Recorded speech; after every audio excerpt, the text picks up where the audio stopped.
And good evening. Welcome to Worldview 2's Washington Report for July 14th, 2025. Joining me tonight is our dude in Washington, our guy in Washington, Jim Path, theconservativecaucus.org, theconservativecaucus.org. Jim, welcome back to the broadcast. Thanks for being with us. Great to be with you. My middle name is Dude, so thank you for recognizing our that. dude in Washington. I don't even know why I said that, our dude in Washington. I don't think I've ever said that before, but there you go. All right. Rob Schneider, the comedian Rob Schneider, spoke at Turning Point USA. Did you hear what he had to say this weekend, Jim? I missed that. No, I saw some others, but I didn't see his. Yeah, it was pretty inspirational. He even talked about your buddy, your former boss, Thomas Massie. Would you like to hear it? Sure. Let's hear it. Let's go with it. All right. Here we go. We've all encountered those leftists with Trump derangement syndrome, those who think anything Trump does must be wrong. But certainly, if someone is claiming that Trump's decisions are never wrong and must be carried out exactly, isn't that just another form of Trump derangement syndrome?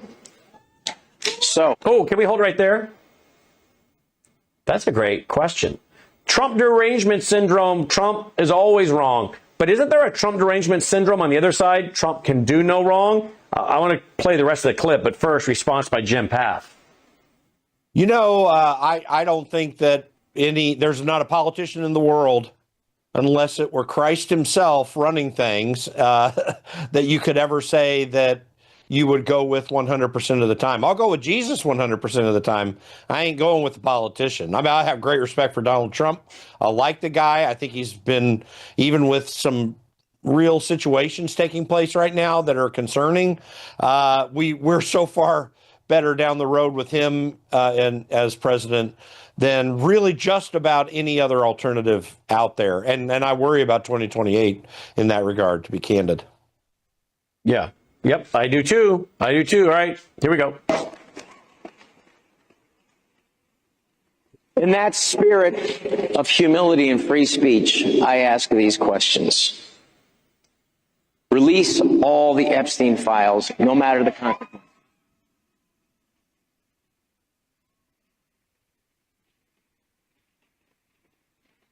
This is America. We'll deal with whatever happens. Now, we have to also ask ourselves something else. Why are we so obsessed with Jeffrey Epstein while 300,000 children have been trafficked in America and are still missing?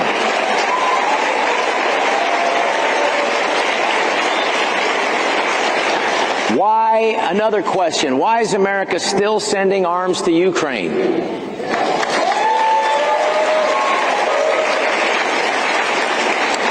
I have and will always support Israel. Israel's different because if Hamas, Hezbollah, and Iran had the capability on October 7th, 2023, on October 7th, if they had that capability of just continuing the attack and murdering every man, woman, and child, they would have done that. Israel is a free country. And Israel is a country that we must always stand by.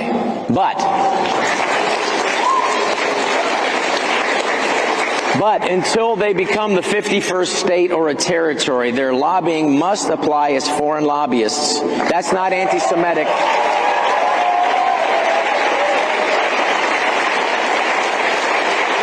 You can support Israel completely and unabashedly, but also want AIPAC to apply as a foreign lobbying group.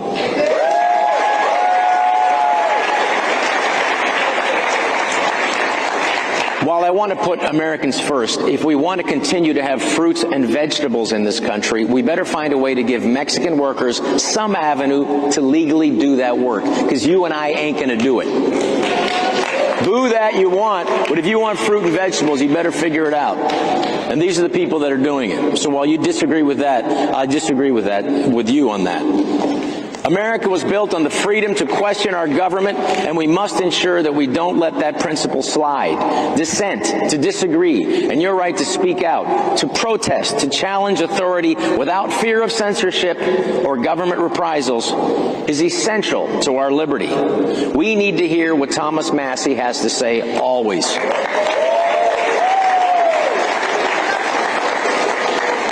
Boo all you want. That's the beauty of this country, isn't it? I support it. I support your boo, but let's debate it, and let's talk about it, and let's hear what Thomas Massie always has to say. Free speech, the open marketplace of ideas. This is what made our country great. The fact that you could boo something I say and that I could disagree with you is going to always lead America to a better place than silencing each other.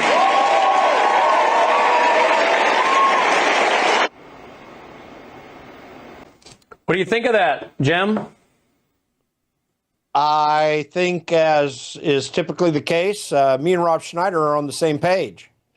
The only thing, like, he's not anti-Trump. He's actually pushing Donald Trump overall in that. Now, of course, there are two key areas where there's disagreement. Trump does not want the Epstein files released. I also disagree with that. I think they should be. I do not think that the Epstein files are going to take down the deep state. I think it'll take down some deep staters, but I don't think that's how we're going to get to the issue. That's a symptom. That's not the main cause. The main cause is people like Barack Obama, John Brennan, James Clapper, James Comey, Susan Rice, who all put together a system to conspire to take down a duly elected president. And until you can get at what caused that, you will not get rid of the problem. So I put the Epstein files as serious, but not the most important thing that we need to do. And Donald Trump rightly laid out many of what those things are in his Truth Social post,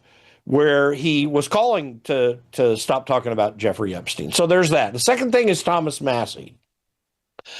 You can have your beef with him all you want to. And Thomas is not perfect. He's a friend.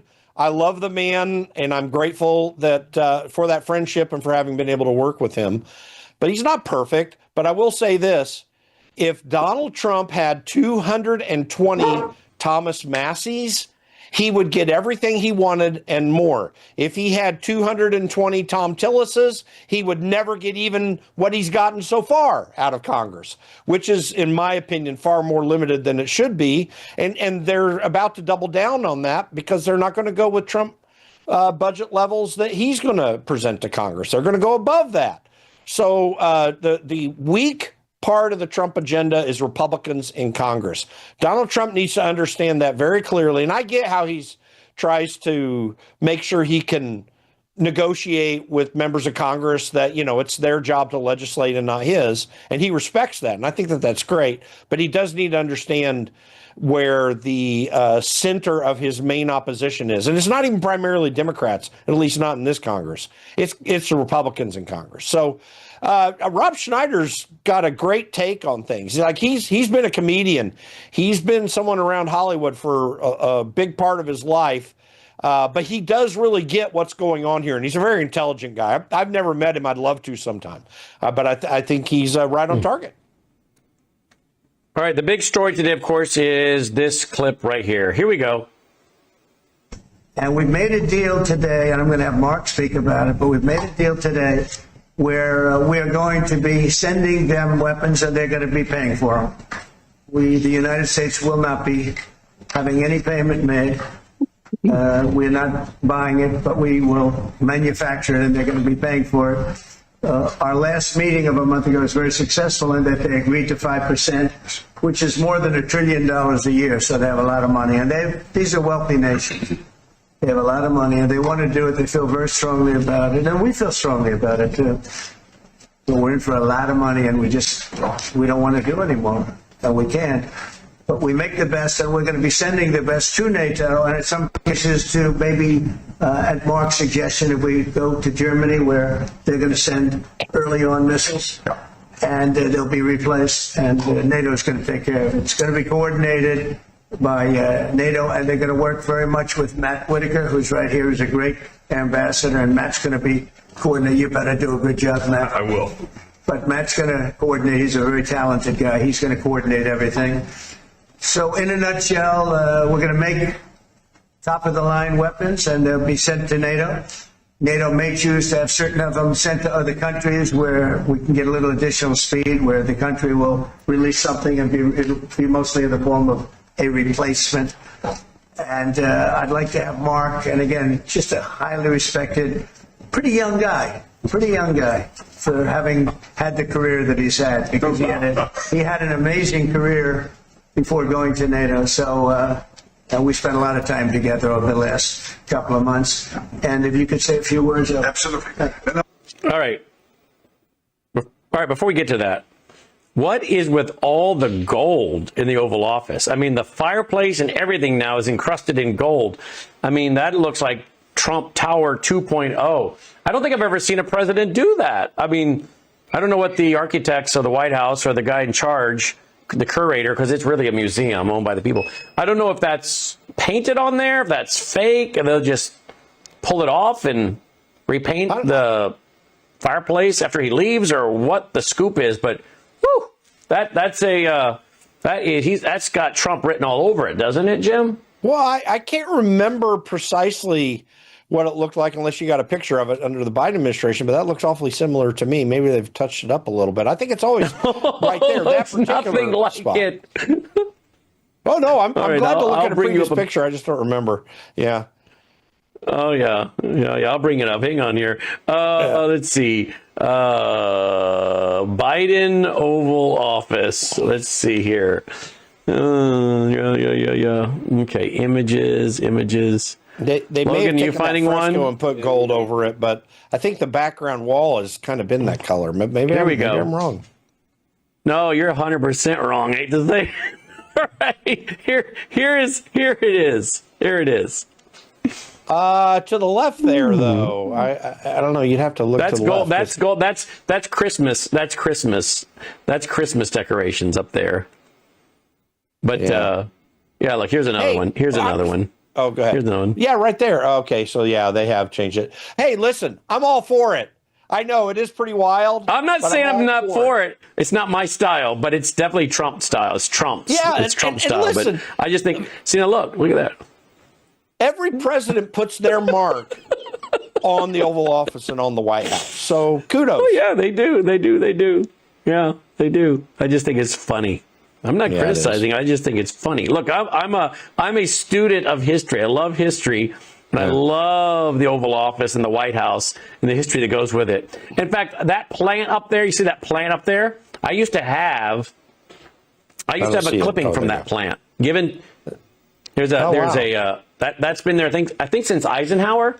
I used to have a clipping until about 2 years ago for about, 20 years, 18 years. I had a clipping and a plant from that. The former pilot of Air Force One his wife gave a clipping to my friend gave the clipping to me, and I had it and kept it for about 18 years. Then we went away and someone didn't water it and it died. But yeah, so I'm a student of I love studying the Oval Office and the presidency and all that. But yeah, I knew that's what I don't understand. Are they painting? Did they come in there with gold paint? How did they get all those things in the swirling? It looks like they put some wood frescoes over it, over the fireplace there. That's what it looks like to me, now that I've seen the pictures. Yeah, because this is kind of like marble. That's like real marble right there, right? Right. Looks like a marble fireplace. And they've encased it, it looks like, somehow. Yeah, I think you're absolutely onto something there now. I think they have. I'm trying to find where we were. But yeah, they've done something to protect it, so that he can then do what he wants to do with it. Here we go. We're back here. Here we go. Where's that? There we go. Oh, yeah. See? Look at the difference. So I don't know. But it's gotten more. It's gotten more as the days have gone on. Because now it's being... Yeah, that's old. It's being painted in the crevices and everything now. I mean, they are going to town with the gold.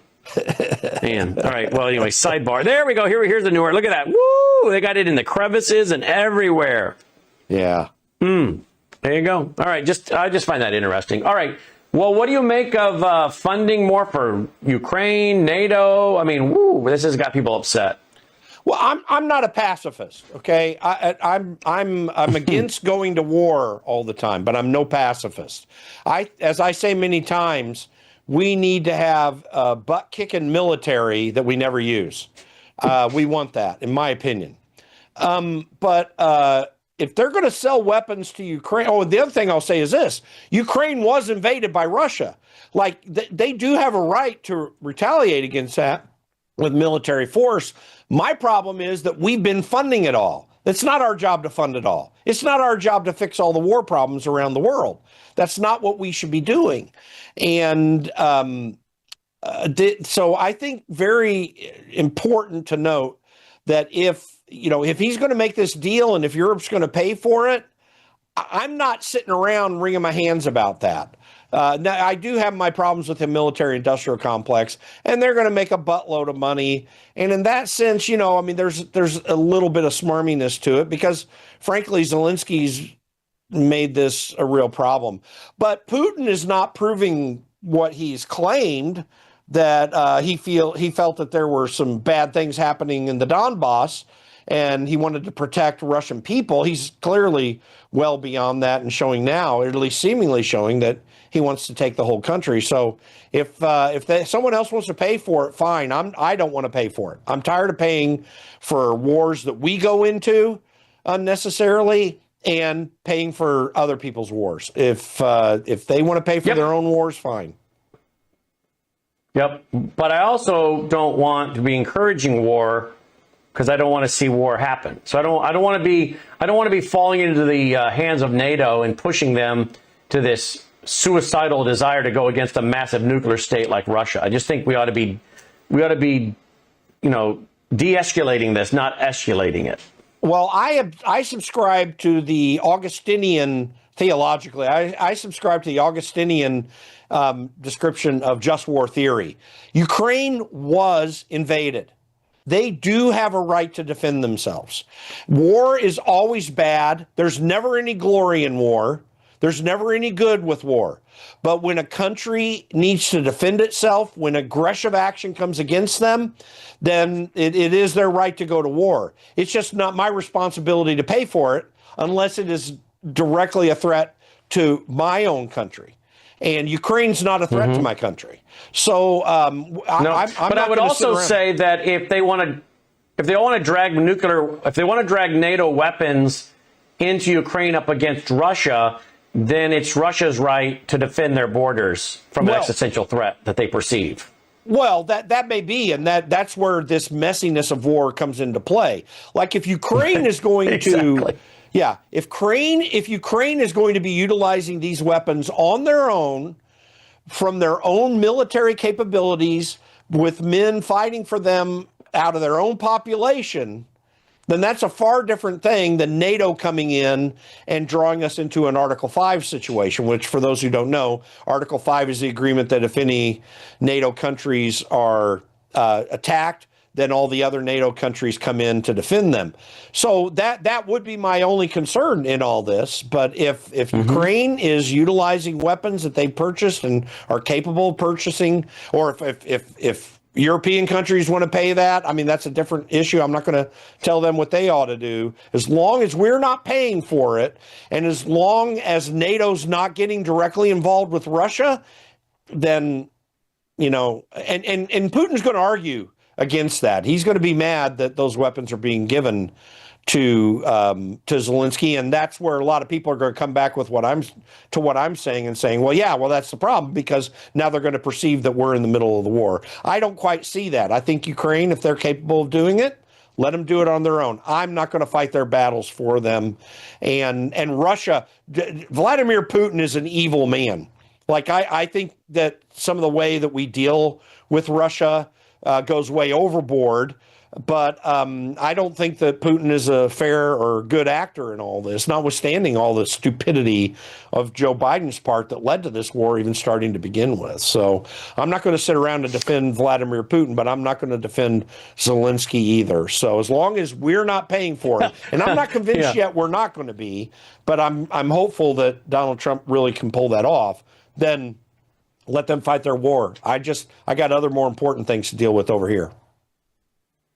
You got that right, including the Islamists that are taking over the country, and the Marxist Islamists that are running for mayor of New York and now New York City, now mayor of Minneapolis, and then they're taking over Texas, and the DOJ wants to close down investigating that, which we got some serious problems here. All right, let's go to Politico. The headline, Cole, Hill GOP likely to pursue funding top line above White House request. The top House appropriator has been talking with his Senate counterpart about top lines, but he didn't rule out another continuing resolution to fund the government. What's all this about? Dated July 14th, 2025. This is what I was referring to earlier. The president is putting out a budget with certain levels, and it is the prerogative of Congress to set their own spending levels. I mean, it's their prerogative to legislate, and it's not common for the Congress to go with the budget that the president presents. That's rarely happens, maybe certain points of it. But in this case, if you're going to run your number above, if your top line number, remember, this is discretionary spending they're budgeting, not the non-discretionary spending, which is all those programs that the reconciliation bill dealt with.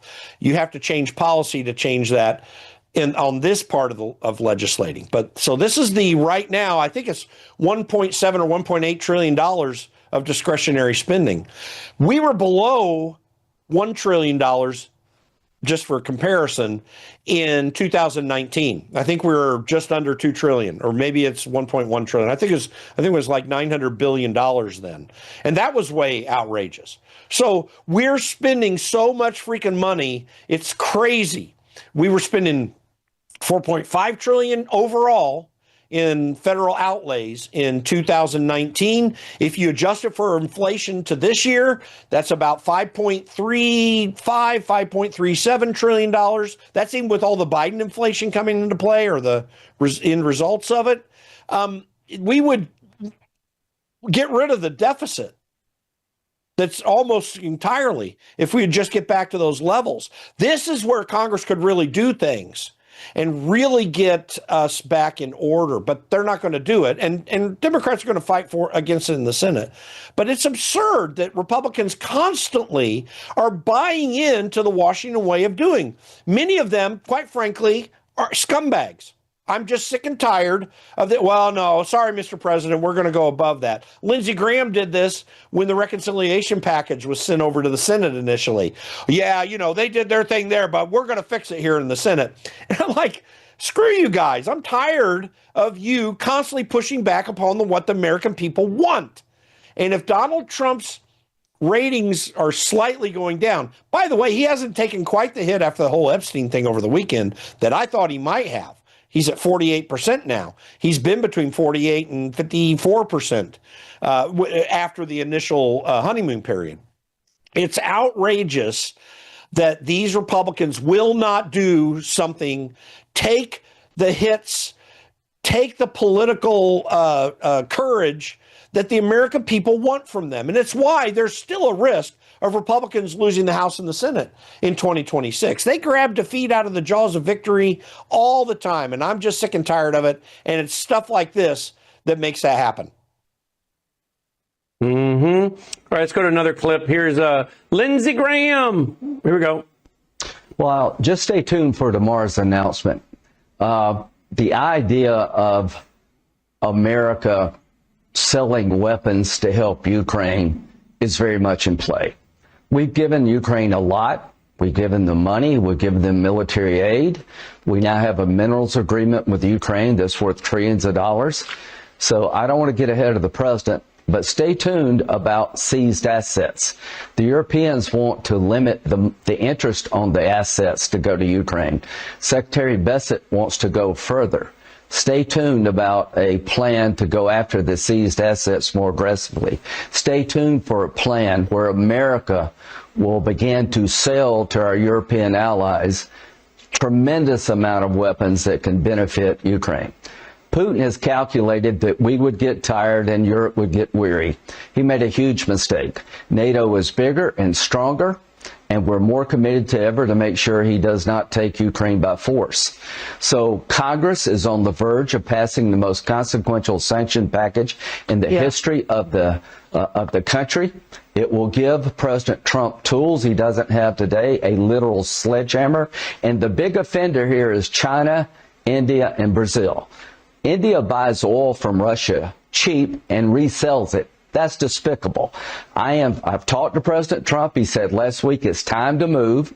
He's tried to entice Putin to the table, but my goal is to end this war, and the only way you're going to end this war is to get people who prop up Putin, make them choose between the American economy and helping Putin, and you can only have one negotiator, and that's going to be President Trump with maximum flexibility to end this war. China, India, and Brazil, you're about to get hurt big time if you keep helping Putin. Okay, well, there you go. A lot of conservatives emailing and texting me about interviewing the former, was it Lieutenant Governor of South Carolina that's running against him in the primary? And I think we're trying to set up an interview with him. You should. We've been in contact with him too. I think it's time for this guy to go. Like, let Europe be dedicated to this. I'm tired of us being dedicated to it. I do not like sanctions regimes. I was talking to someone today, and I think that Donald Trump's tariff approach to go after Russia, I think may be quite appropriate thing to do. I'm still thinking through it. Mm-hmm. But see, what that tariff regime does is it puts a hammer in there on Russia that I think that they deserve. But to do sanctions regimes, all that means is that we're going to utilize efforts to go into the banking system to go after Russia. But there are other things too, but the banking system's a big one. And all that means is they have the same regime to go after any person anywhere around the world. I mean, we've really got a big problem with the way that banks are aligned with these government efforts to take down one another. This is where the problem of sanctions regimes are. But I think Donald Trump's tariffs approach, in my opinion, is the way to go. Now, in terms of India, just real quick, India's had a long-standing relationship with Russia, and I mean, I don't like it either. I know India well. I've been to India quite a bit. I did business in India for a few years. I love that country.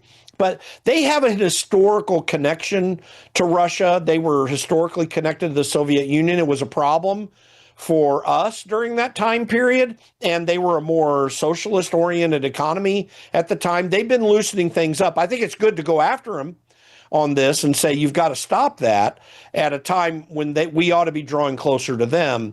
But, that's a little bit of a concern. Brazil is a big problem for us in this hemisphere, not just on this issue, but in this hemisphere. You've got a government and a Supreme Court down there that is trying to censor speech in the United States, and Brazil really needs to get the hammer on them. Donald Trump's begun that process.